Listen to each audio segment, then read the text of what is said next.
ನಮಸ್ಕಾರ, ನೀವು ನೋಡುತ್ತಿರುವುದು ರಾಯಚೂರು ನ್ಯೂಸ್ 007ಗೆ ಸ್ವಾಗತ. ರಾಷ್ಟ್ರೀಯ ಪಲ್ಸ್ ಪೋಲಿಯೋ ಕಾರ್ಯಕ್ರಮಕ್ಕೆ ಚಾಲನೆ. ಪೋಲಿಯೋ ಮುಕ್ತ ಸಮಾಜ ನಿರ್ಮಾಣಕ್ಕೆ ಎಲ್ಲರೂ ಶ್ರಮಿಸಿ. ಜಿಲ್ಲಾಧಿಕಾರಿ ಪೂವಿತಾ ಎಸ್.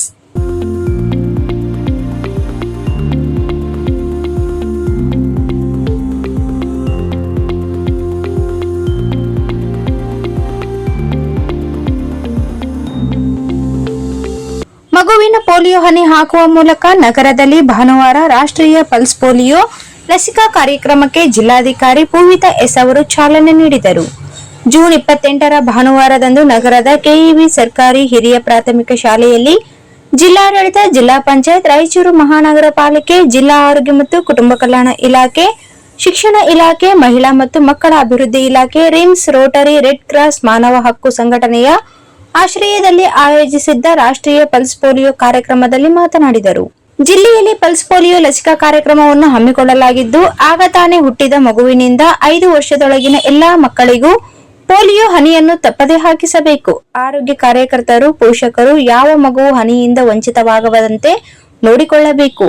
ಆ ಮೂಲಕ ಪೋಲಿಯೋ ಮುಕ್ತ ಸಮಾಜ ನಿರ್ಮಾಣಕ್ಕೆ ಎಲ್ಲರೂ ಶ್ರಮಿಸಬೇಕು ಎಂದು ಹೇಳಿದರು. ಭಾರತ ಸರ್ಕಾರವು 1995ರಿಂದ ಪಲ್ಸ್ ಪೋಲಿಯೋ ಅಭಿಯಾನದ ಮೂಲಕ ಮಕ್ಕಳಲ್ಲಿ ಶಾಶ್ವತ ಅಂಗವಿಕಲತೆ ಉಂಟು ಮಾಡುವ ಪೋಲಿಯೋ ಮೈಲೆಟಿಸ್ ವೈರಸ್ ನಿಯಂತ್ರಣಕ್ಕಾಗಿ ಅಭಿಯಾನದ ರೂಪದಲ್ಲಿ ಹಮ್ಮಿಕೊಳ್ಳುತ್ತಾ ಬರಲಾಗಿರುವ ಪಲ್ಸ್ ಪೋಲಿಯೋ ಕಾರ್ಯಕ್ರಮದಲ್ಲಿಂದು ಹುಟ್ಟಿನಿಂದ 5 ವರ್ಷದೊಳಗಿನ ಎಲ್ಲಾ ಮಕ್ಕಳಿಗೆ 2 ಹನಿ ಪೋಲಿಯೋ ಲಸಿಕೆ ಹಾಕಲಾಗುತ್ತಿದ್ದು, ನಾವೆಲ್ಲರೂ ಪೋಲಿಯೋ ವೈರಸ್ ವಿರುದ್ಧದ ವಿಜಯವನ್ನು ಮುಂದುವರಿಸಲು 2 ಹನಿ ಪೋಲಿಯೋ ಲಸಿಕೆ ಹಾಕಿಸಬೇಕು ಎಂದು ಹೇಳಿದರು. ಶಾಶ್ವತ ಅಂಗವಿಕಲತೆಯನ್ನುಂಟು ಮಾಡುವ ಪೋಲಿಯೋ ವೈರಸ್ ಅನ್ನು 2011ರಲ್ಲಿಯೇ ನಮ್ಮ ದೇಶದಲ್ಲಿ ನಿರ್ಮೂಲನೆ ಮಾಡಲಾಗಿದ್ದು, ದೇಶದ ನೆರೆಯ ರಾಷ್ಟ್ರಗಳಲ್ಲಿ ಪ್ರಕರಣಗಳು ವರದಿಯಾಗುತ್ತಿರುವ ಹಿನ್ನೆಲೆಯಲ್ಲಿ ಪಲ್ಸ್ ಪೋಲಿಯೋ ಅಭಿಯಾನ ಜರುಗುತ್ತಿದ್ದು, ಇದಕ್ಕಾಗಿ ಜಿಲ್ಲೆಯಾದ್ಯಂತ ಹುಟ್ಟಿನಿಂದ 5 ವರ್ಷದೊಳಗಿನ ಒಟ್ಟು 2,60,02 ಮಕ್ಕಳಿಗೆ ಲಸಿಕಾ ಹಾಕುವ ಗುರಿಯೊಂದಿಗೆ 3,29,000 ಡೋಸ್ ಲಸಿಕೆ ಸಿದ್ಧವಾಗಿಟ್ಟುಕೊಳ್ಳಲಾಗಿದೆ. ಜಿಲ್ಲೆಯಲ್ಲಿ ಒಟ್ಟು 4,50,732 ಮನೆಗಳ ಭೇಟಿಯ ಗುರಿ ಇದ್ದು, ಇದಕ್ಕಾಗಿ 11,076 ಮನೆ ಭೇಟಿ ತಂಡಗಳು, 52 ಟ್ರಾನ್ಸಿಟ್ ತಂಡಗಳು ಹಾಗೂ 32 ಸಂಚಾರಿ ತಂಡಗಳು ಸೇರಿದಂತೆ ಒಟ್ಟು 1,260 ತಂಡಗಳನ್ನು ನಿಯೋಜಿಸಲಾಗಿದೆ.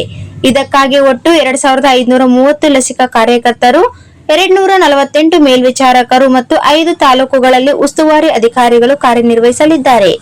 ಜಿಲ್ಲೆಯಲ್ಲಿ ಒಟ್ಟು 827 ಕ್ಲಿಷ್ಟಕರ ಸ್ಥಳಗಳನ್ನು ಗುರುತಿಸಲಾಗಿದ್ದು, ಮನೆ ಭೇಟಿಯೊಂದಿಗೆ ಬಸ್ ನಿಲ್ದಾಣ, ರೈಲು ನಿಲ್ದಾಣ ಮತ್ತು ಸಂತೆ ಹಾಗೂ ಮಾರುಕಟ್ಟೆಯಲ್ಲಿ ನಿರಂತರವಾಗಿ ಲಸಿಕೆ ಹಾಕಲು ಇಲಾಖೆಯ ಸಿಬ್ಬಂದಿ ಹಾಗೂ ರಿಮ್ಸ್, ಎಸ್ಕೆಇ ಹಾಗೂ ನಂದಿನಿ ನರ್ಸಿಂಗ್ ಕಾಲೇಜು, ನವೋದಯ ವೈದ್ಯಕೀಯ ಮಹಾವಿದ್ಯಾಲಯ ಹಾಗೂ ತಾಲೂಕು ಕೇಂದ್ರಗಳಲ್ಲಿ ಸ್ಥಳೀಯ ನರ್ಸಿಂಗ್ ಕಾಲೇಜು ವಿದ್ಯಾರ್ಥಿಗಳು, ಅಗತ್ಯವಿರುವೆಡೆ ಅಂಗನವಾಡಿ ಕಾರ್ಯಕರ್ತರು ಲಸಿಕಾ ಕಾರ್ಯಕ್ರಮದಲ್ಲಿ ಭಾಗವಹಿಸಲಿದ್ದಾರೆ. ನಗರ ಪ್ರದೇಶಗಳ ಬೂತ್ ಗುರುತಿಸಲು QR ಕೋಡ್ ಅನ್ನು ಸಾರ್ವಜನಿಕರು ತಮ್ಮ ಮೊಬೈಲ್ ಮೂಲಕ ಸ್ಕ್ಯಾನ್ ಮಾಡಿ ಮಾಹಿತಿ ಪಡೆಯಲು ಅವಕಾಶ ಕಲ್ಪಿಸಲಾಗಿದೆ ಎಂದು ತಿಳಿಸಿದರು.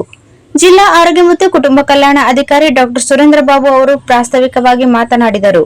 ಇದೇ ಸಂದರ್ಭದಲ್ಲಿ ಕಲಬುರಗಿ ವಿಭಾಗದ ಆರೋಗ್ಯ ಸೇವೆಗಳ ಉಪನಿರ್ದೇಶಕರು ಡಾ AS ರುದ್ರವಾಡಿ, ಜಿಲ್ಲಾ RCH ಅಧಿಕಾರಿ ಡಾ ನಂದಿತಾ, ತಹಸೀಲ್ದಾರ್ ಸುರೇಶ್ ವರ್ಮಾ, DDPI ಮಲ್ಲಿಕಾರ್ಜುನ್, THO ಅಮೃತ ಹುಕ್ಕೇರಿ, ವೈದ್ಯಾಧಿಕಾರಿ ಡಾ ಇಸ್ಫಾಕ್ ಅಹಮದ್, ECO ರಾಘವೇಂದ್ರ, ರೋಟರಿ ಸಂಸ್ಥೆಯ ತ್ರಿವಿಕ್ರಮ್ ಜೋಶಿ, ಪವನ್ ಕಿಶೋರ್ ಪಾಟೀಲ್, ಕೆ ಲಕ್ಷ್ಮೀಕಾಂತ್ ರೆಡ್ಡಿ, ಮಾನವ ಹಕ್ಕು ಸಂಘಟನೆಯ ಚಂದ್ರಶೇಖರ್, ಜಿಲ್ಲಾ ಆರೋಗ್ಯ ಶಿಕ್ಷಣಾಧಿಕಾರಿ ಈಶ್ವರ್ HA ದಾಸಪ್ಪನವರ್, ಮುಖ್ಯ ಗುರುಗಳಾದ Shashikala, DYHEO Basayya, DPM Naveen, MAD ಗುರುಗುಪ್ಪ, ಹಿರಿಯ HIV ಸುರೇಶ್, MTS ಸಂಧ್ಯಾ ಸೇರಿದಂತೆ ಶಿಕ್ಷಕರು, ಆರೋಗ್ಯ ಇಲಾಖೆ ಸಿಬ್ಬಂದಿ, ಆಶಾ ಕಾರ್ಯಕರ್ತರು, ಸಾರ್ವಜನಿಕರು ಉಪಸ್ಥಿತರಿದ್ದರು.